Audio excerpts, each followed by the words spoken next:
Buat kalian yang mau mensupport channel ini dengan donasi, atau emang sekedar mau beli mimin kopi, kalian bisa pilih antara Super Thanks atau Saweria. Gue sih nggak masalah kalian pilih yang mana. Cuma kalau bisa, lewat Saweria aja. Soalnya kalau YouTube, potongannya gede, 30%. Kalau Saweria, cuma 5%. Untuk link Saweria, kalian bisa klik aja di atas kanan nih. Atau bisa cek di kolom deskripsi. Tapi kalau mau support, nggak harus donasi kok. Dengan kalian nonton sampai habis, dan memberikan like pada video ini, itu udah ngebantu banget buat support channel ini. Oh iya, kalian juga bisa join nih ke grup Telegram komunitas cerita manhwa yang baru. Untuk linknya, gue tampilin di layar ya. Tapi kalau malas ngetik, cek aja kolom deskripsi. Di sana, kalian bisa sharing nih topik seputar manhwa dan kawan-kawan, dan juga ketemu teman baru. Kalau mau info terbaru dari Mimin, misalnya upload kapan atau misalnya ada telat upload, Mimin pasti akan langsung infokan di Telegram. Makanya, jangan lupa join ya. Gak perlu berlama-lama lagi, kita mulai aja ceritanya. Halo guys, Habib di sini. Dan sebelum mulai ceritanya, gue mau ngumumin nih kalau Mimin sekarang ngadain giveaway. Mimin mau giveaway satu buah HP baru saat nanti udah menyentuh 50.000 subscriber. Untuk ikut atau berpartisipasi ada beberapa syaratnya nih, tapi simple banget. Syarat dan ketentuannya kalian bisa lihat nih di Instagram Mimin. Instagram Mimin tuh nih, Mimin tulis nih HP Sabik 12, atau kalian bisa lihat aja nih di link di deskripsi, udah Mimin cantumin di bawah. Di Instagram Mimin itu ada postingan dengan logo cerita manhwa. Nah, di sana kalian bisa lihat tuh syarat dan ketentuannya. Gak susah kok, syaratnya simple banget. Gak pakai ribet, gak pakai susah. 2 menit selesai. Pemenangnya akan Mimin umumin saat udah menyentuh 50.000 subscriber. Tunggu apa lagi? Makanya yuk buruan subscribe biar cepet-cepet giveaway-nya. Nanti bakal ada giveaway terus kok, tenang aja. Oke, segitu aja. Kita lanjut ke ceritanya. Di suatu hari, MC kita nih, namanya Changgi. Jadi di awal gue kasih tau aja ya. Changgi, di sini dia menaiki sebuah tangga dan pergi ke sebuah gerbang. Setelah bertahun-tahun berlatih, akhirnya aku mencapainya. Momen yang sudah ditunggu-tunggu, The Gate of God, atau translatean Indonesianya adalah gerbang Tuhan. Setelah melewati gerbang ini, aku akan menjadi di atas segalanya. Aku mulai, tetapi setelah beberapa lama mencoba, sial, terbukalah. Aku gak bisa masuk. Aku gak akan menyerah. Tapi ternyata gerbangnya menolaknya, dan gerbangnya pun meledak dan dia pun terhempas. Tiba-tiba ada seseorang berbicara, Wu Changyi yang abadi. Hah? Mungkinkah ini The Heavenly Swords of Calamity? Dan dengan cepat Changyi diserang dan dia pun langsung jatuh. Kenapa? Aku gak bisa menembus penghalang terakhir. Nah, The Heavenly Swords of Calamity ngomong, walaupun kau memiliki kekuatan seorang kaisar yang abadi, tapi setelah kami melihat ke dalam hatimu, kau masih memiliki penyesalan akan masa lalumu. Kau masih menyalahkan dirimu setiap hari, dan untuk mencapai puncak keabadian, kau harus menghilangkan semua penyesalanmu. Hanya dengan cara itu, jiwamu akan bebas dari kurungan keabadian, dan kau akan mencapai alam Tuhan. Dan akhirnya dia pun ditendang balik ke dunia nih guys sekarang ya. Balik ke dunia bumi. Gue nggak tahu tadi itu kayak semacam beda dunia, beda alam. Tapi di sini intinya balik ke bumi dan dia pun terjatuh. Di sini dia balik dan Changyi dihajar oleh seseorang nih, botak tapi pirang. Dan ada cewek yang menghampirinya. Changyi, apa kau tidak apa-apa?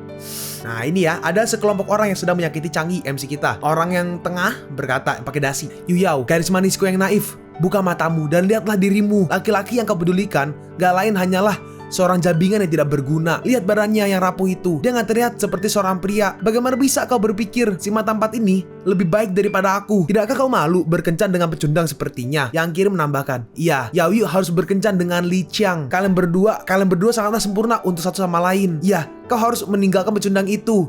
Oke, berarti ceweknya si Changyi namanya Yao Yu. Yao Yu membalas, dalam hatiku dia adalah orang yang baik, lebih baik daripada kamu. Tiba-tiba MC kita berdiri. Changyi, dia berkata, Yuyao, sudah. Tapi ditahan sama si Yuyao. Changyi, bagaimana kepalamu? Apa kau bisa berdiri? Dalam hati Changyi, gerbang surga sialan itu, mereka memukulku dengan kekuatan luar biasa. The strongest divine calamity. Apakah aku kembali ke hidupku yang sebelumnya? Dan di sini Changyi melihat Yuyao. Changyi langsung memeluknya di depan semua orang. Jabingan ini, dia berani kepada dewi sekolah kita. Sejak kapan cecunggung ini menjadi begitu berani? Kau berani menghina kakak kita. Sekarang bersiaplah untuk mendapatkan pelajaran seumur hidupmu. Yuyao, ini benar-benar kamu. Aku bersyukur aku bisa bertemu denganmu lagi. Mulai saat ini, aku tidak akan membiarkan apapun terjadi padamu.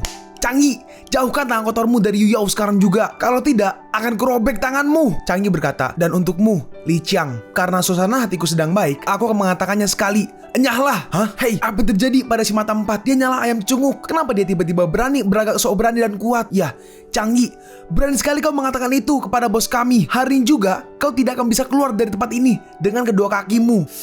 Yu Yao, jangan menyalahkanku. Apa yang akan terjadi selanjutnya? Cacing lemah ini berani memprovokasiku. Aku tidak akan membiarkan anak ini lebih jauh.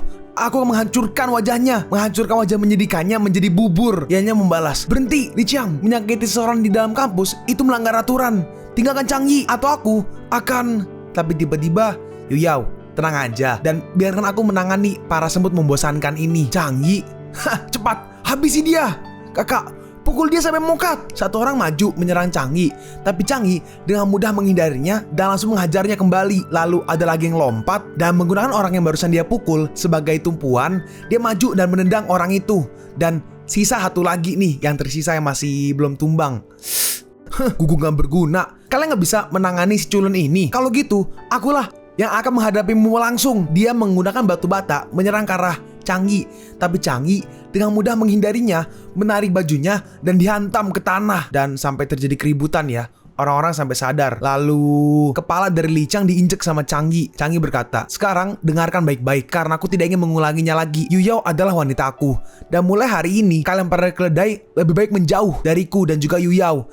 Jika tidak, aku akan membuat kalian mengalami hal yang lebih parah dari ini. Apa kau mengerti? Changi, kau brengsek. Singkirkan kakimu yang menjijikan itu dari kepalaku. Jangan lupa siapa dirimu. Kau keberatan memberitahu siapa aku? Dalam hati Changi, saat itu aku sangat salah. Semua dimulai saat aku masih muda dan punya hak. BTW hak di sini adalah yang dimaksud ya adalah posisi yang sama kayak orang-orang lain sebelum ditindas. Nah, aku melihat seorang gadis ditindas oleh beberapa orang dan tanpa berpikir dua kali aku menolongnya. Dan sedikit yang aku tahu bahwa orang yang telah melakukan hal itu adalah seorang anak kaya raya bernama Sun Qiang. Kemudian gadis itu membantah atas tindasan yang ia dapatkan dan malah berteman dengan Sun Qiang, tapi membuktikan bahwa aku salah di hadapan semua orang gak cukup bagi mereka. Maka dari itu mereka melumpuhkan ayahku.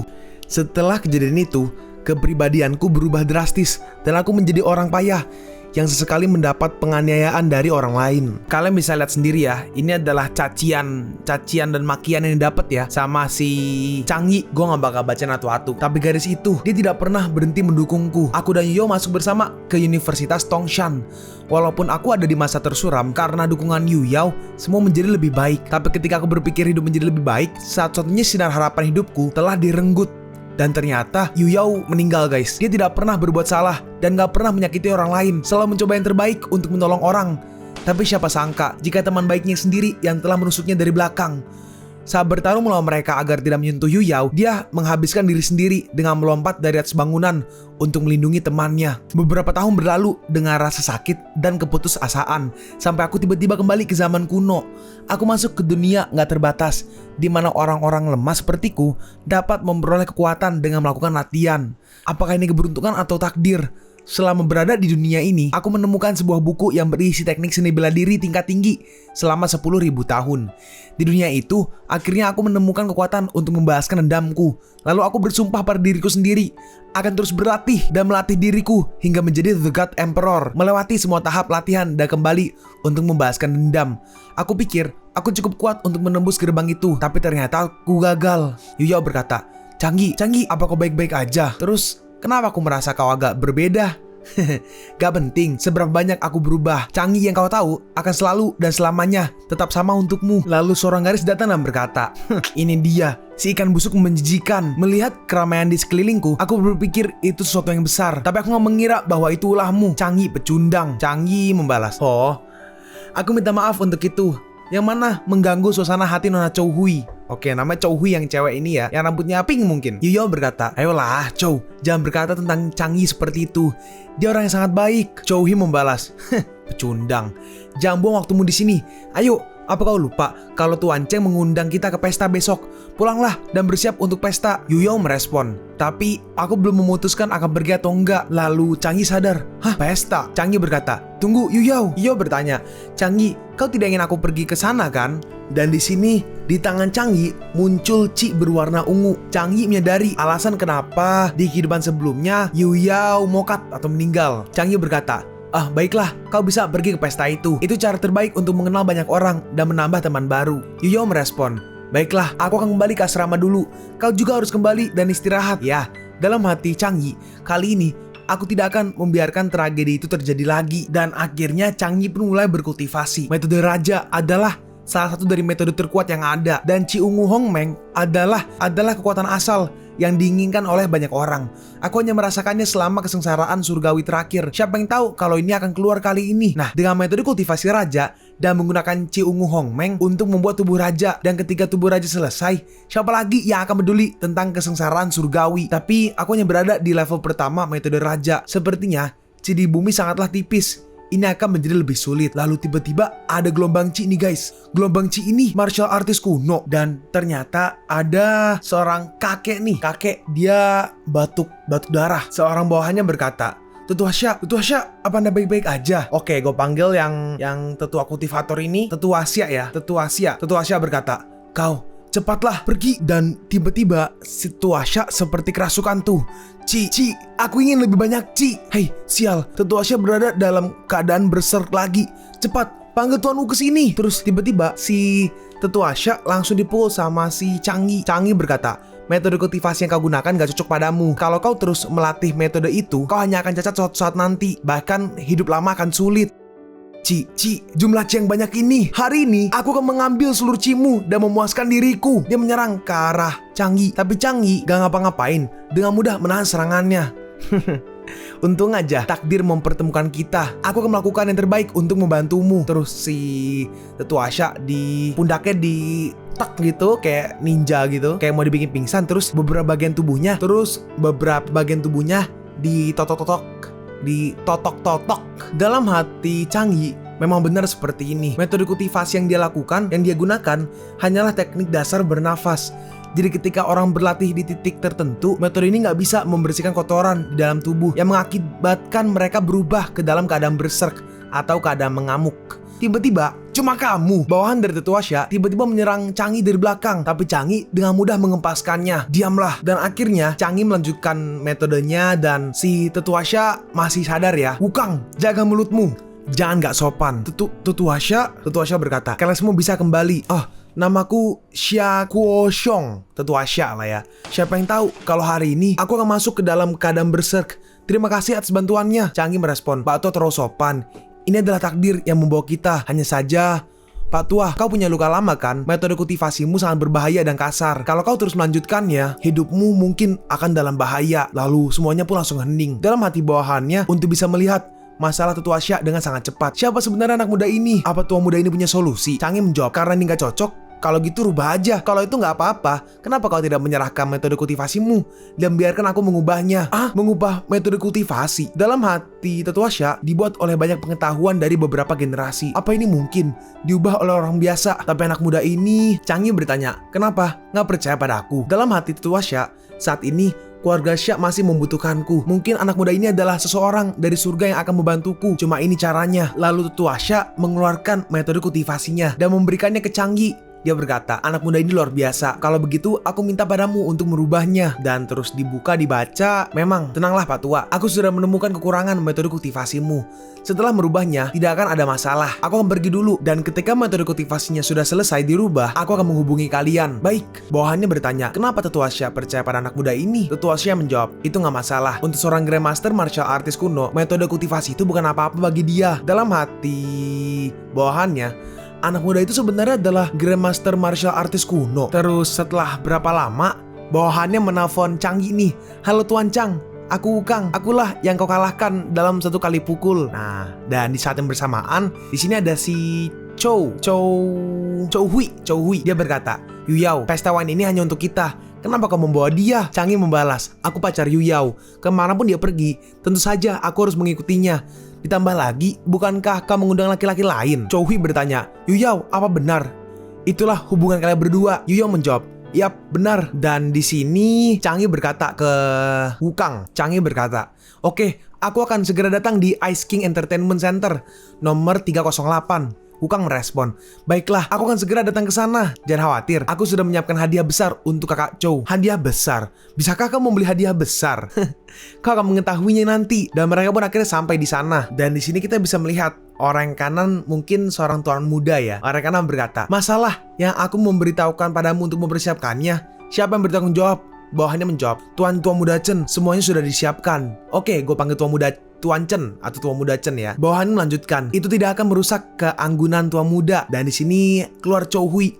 Tuan Muda Chen, apa kau tidak ingin melihat siapa yang aku bawa? Sepertinya malam ini akan sangat menyenangkan. Tuan Muda Chen berkata, aku sudah dengar Dewi Universitas Song. Beruntung sekali aku bisa mengundangnya. Aku secara pribadi membawa Nona Song ke ruangan dan dibukain pintunya, mau dibantuin. Dalam hati Changyi, bagi masyarakat ini, orang musuh menjadi kelihatan orang baik. Terus pas mau dijek salam nih, mau dibantuin, tiba-tiba tangan si Tuan Muda Chen disalamin, tapi sama Changyi. Changyi berkata, senang bertemu denganmu, Tuan Muda Chen. Jaraknya dekat, aku akan membawa Yuyao ke ruangan. Dalam hati Tuan Muda Chen, hah, dari mana orang ini muncul? Changyi melanjutkan, aku pacar Yuyao.